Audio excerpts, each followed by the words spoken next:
ഇപ്പോൾ കുറച്ച് ദിവസങ്ങളായിട്ട് സോഷ്യൽ മീഡിയ മുഴുവനുണ്ടെങ്കിൽ ഭയങ്കരമായിട്ട് ചർച്ചയായിക്കൊണ്ടിരിക്കുന്ന ഒരു പേരാണ് ദിലീപിൻ്റെ പേര് തന്നെ.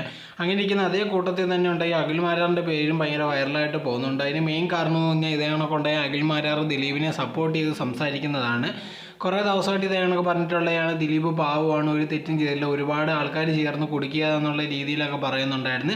ലേറ്റസ്റ്റ് ആയിട്ടുണ്ടെങ്കിൽ ഇത് കണക്ക് ഫേസ്ബുക്കിലൊരു പോസ്റ്റ് ഇട്ടിട്ടുണ്ടായിരുന്നു. ഇതേ കണക്ക് ആ പോലീസ് ഉണ്ടെങ്കിൽ നേരെ ചെയ്തൊന്നും ദിലീപിനെ പറ്റിയോ അല്ലെങ്കിൽ ദിലീപ് ഇതിൽ പങ്കുണ്ടോ എന്നുള്ളതൊന്നും അവരന്വേഷിച്ചില്ല. ഇതേ കണക്ക് ഓരോ മാഫിയ ചെയ്തതിൽ പോലീസുകാരും പങ്കെടുത്ത് അല്ലെങ്കിൽ കൂടെ സഹായിച്ചതെന്നുള്ള രീതിയിലാണ്. ഇതേ കണക്ക് ആദ്യമേ പൾസർ സുനി പറഞ്ഞിരുന്നത് ഒരു മേഡമാണ് ഇതേ കണക്ക് തനിക്ക് കൊട്ടേഷൻ തന്ന അല്ലെങ്കിൽ ഇതേ കണക്ക് പറഞ്ഞതെന്നൊക്കെ പറഞ്ഞിട്ടുണ്ടായിരുന്നു. പക്ഷെ അതൊന്നും ഉണ്ടെങ്കിൽ പോലീസുകാർ അന്വേഷിക്കുകയും ഒരു കാര്യങ്ങളോ ചെയ്തിട്ടൊന്നുമില്ല. അതിന് പകരം ഉണ്ടെങ്കിൽ ദിലീപിനെയാണ് അറസ്റ്റ് ചെയ്യുക. അതിന് ശേഷം ഉണ്ടെങ്കിൽ ഇതേ കണക്ക് കോടതിയിലും കേസും ഇങ്ങനെ കുറേ നാൾ അലച്ചുകൊണ്ടിരുന്നത്. അതല്ലാതെ യഥാർത്ഥത്തിൽ ഇതിൻ്റെ പുറകിൽ ആരാന്നുള്ളത് കണ്ടുപിടിക്കാൻ പോലീസിന് വലിയ ഇൻട്രസ്റ്റ് ഒന്നുമില്ല. അതിനുവേണ്ടി അവർ ശ്രമിച്ചിട്ടില്ലെന്നുള്ളൊരു കാര്യമാണ് ഇതേ കണക്ക് അഖിൽ മാരാർ പോസ്റ്റ് പറഞ്ഞിരുന്നത്.